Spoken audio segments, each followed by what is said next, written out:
गुरुदेव के चरणों में त्रैवार नमोस्तु। गुरुदेव, हमने ये सुना है कि जिसके जीवन में गुरु नहीं उसका जीवन शुरू नहीं। इसके उपरांत मेरे मन में एक जिज्ञासा है कि हमारे जीवन में गुरु बनाने के लिए गुरु में क्या विशेषताएं देखें जो हम उन्हें अपना गुरु स्वीकार करें। सीक्रेट ऑफ लॉ में श्रीमती अंजलि अभय कुमार जैन ने ये प्रश्न पूछा है कि हम अपने जीवन में किसी को गुरु बनाएं तो उन गुरु में हम क्या देखें कि जिससे हम अपने जीवन की डोर उनके हाथ में सौंप सकें। तो अपन ये देखें कि एक तो अनुभवी गुरु होना चाहिए, जिनको अनुभव हो धर्म का, ज्ञान का, अपने चारित्र का ना, तो ये अनुभवी हों। दूसरी बात यह है कि ऐसे गुरु हों जो दुनिया के प्रपंचों से दूर रहते हों।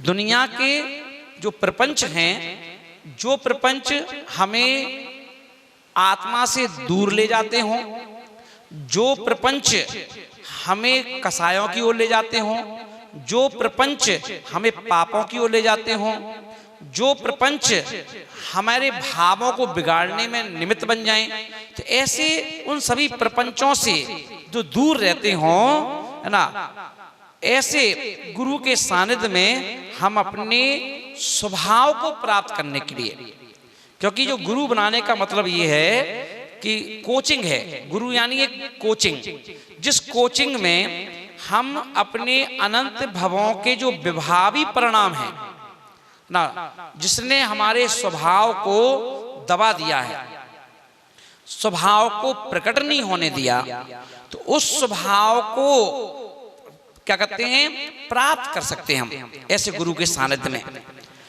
अब अपन देखें कि गुरु जो होगा तो उसने अपनी स्व की प्राप्ति कर ली होगी, है ना। स्व की प्राप्ति यानी वो स्व में लीन रहता है, स्व में मस्त रहता है ना। ये और जिन्होंने स्व की प्राप्ति कर ली, उनको याद करके हम अपने स्वयं की आराधना कर सकते हैं। क्योंकि अपन देखें, गुरु का मतलब जो है, गुरु हमें प्रभु की आराधना करते करते, गुरु अपनी स्वयं की आराधना कराते कराते तुम्हें इस योग बना देता है कि आप अपनी ही आत्मा की आराधना कर सको।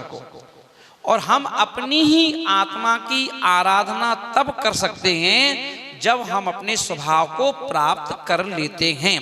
तो इसलिए हमें ऐसे गुरु चाहिए जिनको हम अपने जीवन की बागडोर हंसते हुए सौंप दें।